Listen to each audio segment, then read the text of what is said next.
ঘটনা যাই ঘটুক সে পুলিশ তদন্ত করবে, কিন্তু এখন যারা ওখানে আক্রমণ করেছে, মদ খেয়েছে, আমাদের কর্মীর মায়ের গায়ে হাত দিয়েছে, মাথা ফাটিয়েছে, তাদেরকে এখন অ্যারেস্ট করতে হবে, তারপরে অন্য কোনো কথা।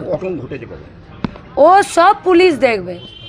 মার খেয়েছে, মারবে, আদর্শনগর শাস্ত্রীনগর পুলিশের সঙ্গে থাকবে, পুলিশের দেখরেখে থাকবে, না গুন্ডাদের অধীনে থাকবে, প্রশ্ন এইটা। পুলিশকে ডিসিশন নিতে হবে। ঘটনার সূত্রপাত কি নিয়ে পুলিশ ঠিক করবে। আমাদের দুজন কর্মী হসপিটালে, আমরা সূত্রপাত শেষ আমরা ওইসব জানি না। আগে অ্যারেস্ট হবে, তারপরে অন্য কোনো কথা। পুলিশ জানে, পুলিশকে জানতে হবে। ইলেকশন চলছে, ইলেকশন কমিশন পুরোটা নির্বাচন কমিশনের আন্ডারে, আর সেখানে কেউ মাতালগিরি করবে তৃণমূলের নেতা আর কর্মীদের সঙ্গে, ওসব চলবে না।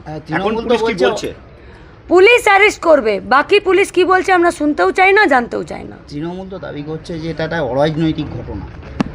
রাজনৈতিক অরাজনৈতিক আমরা জানি না, পুলিশকে জানতে হবে। আমাদের কর্মীরা মার খেয়েছে, মেরেছে, হসপিটালে ভর্তি আছে।